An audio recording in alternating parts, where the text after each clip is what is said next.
Yeah, my name is Brian Klein. I'm an attorney that practices in fertility law in San Diego, California. I've been practicing in this field for about 11 years.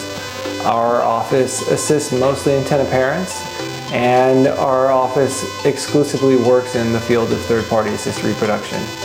In my career, I've probably assisted about 7,000 people going through the surrogacy process at this point. Most of our clients are international, and a large percentage of those clients come from Asia.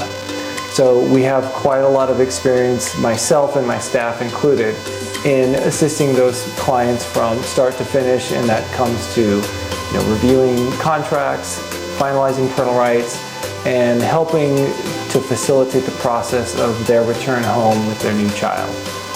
So what kind of the normal legal process for a surrogacy case?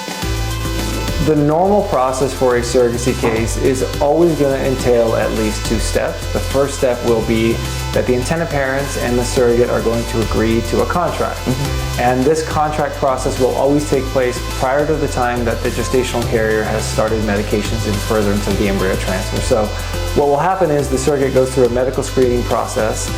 Her doctor will approve, or the doctor will approve the gestational carrier for the embryo transfer, and then that's when the legal process begins. We put into writing all of the agreements between the parties that are going to make the foundation of this long-term commitment between the surrogate and the intended parents to work with one another. So once contracts are signed and entered into, the embryo transfer will generally take place, and then when there is a pregnancy, there will be a process where the intended parent's attorney will finalize the parental rights of the intended parents over the child that is to be born.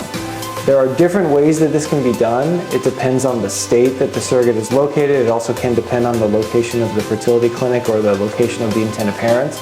But generally speaking, what the process looks like is the intended parents are going to present evidence to a judge that there was a contract. This contract contemplated that a pregnancy would occur by transferring their embryos into the gestational carrier.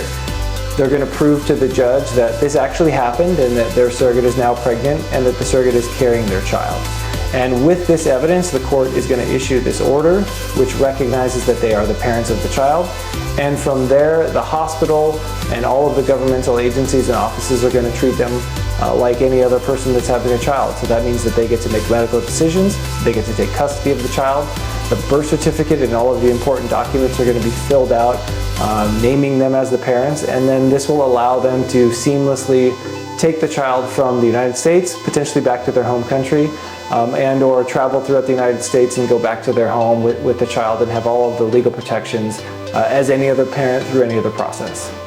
The attorney's role in the surrogacy process is fundamental. There are really a few key professionals in this process, and the foundation of the United States' popularity and the foundation of the reason why so many individuals choose the United States as a destination for surrogacy is because parental rights of the intended parents are protected. And so the attorneys are really responsible for, first off, informing the intended parents about what the laws are in the locations that they're going to be working, making sure that they feel comfortable with the plans, with the process that will be playing out, and ensuring that when this whole process is said and done, they will be the legal parents of the child. They will have the ability to travel back home. The attorney's responsibility is also to make sure that the intended parents understand all of the important agreements that they're going to be making with the gestational carrier. So we're going to talk about things like how many embryo transfer procedures are going to take place in this planned arrangement, how many embryos are going to be transferred during each procedure. We're going to make sure that we've covered the intended parents' risks from a financial standpoint, so we're going to ensure that medical expenses have been covered by insurance and that we've planned for that appropriately. We're going to make sure that the intended parents have thought about all of the different contingencies that could arise so that we're ensuring that there's not unlimited financial liability for the intended parents. So it's really our job to make sure that this process goes forward with clear plans and clear defined responsibilities between the intended parents and the surrogate, such that each party is taking on informed risk, but also is able to manage kind of the range of outcomes that there are in any given pregnancy. So how safe? I think intended parents pay much attention to whether their funds are safe and secure, right? With who will manage their escrow and based on Right. what. Yeah. I see, okay. The funds that you deposit for a surrogacy arrangement can be deposited with a third-party independent lawyer whose job it is to protect the funds. And what that entails is, number one, that it's our responsibility to make sure that only those payments that go out are consistent with the contract. So we're going to ensure that when a payment is requested of escrow, that the contract is reviewed, that the payment request only goes out based on what's approved by the agreement, and if there are necessary documentation that would be associated with that payment request, that's included in that. Money being held in the escrow account is safe for a variety of reasons.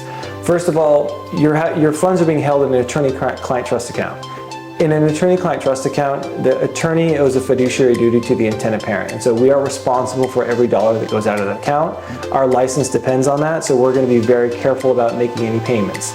Second of all, the funds are going to be held in Chase, which is the largest banking institution in the United States, and each individual depositor's funds are going to be FDIC insured up to $250,000. So that is well beyond the amount of money that you're going to need for one surrogacy journey. So all of your funds will generally be insured by the United States government.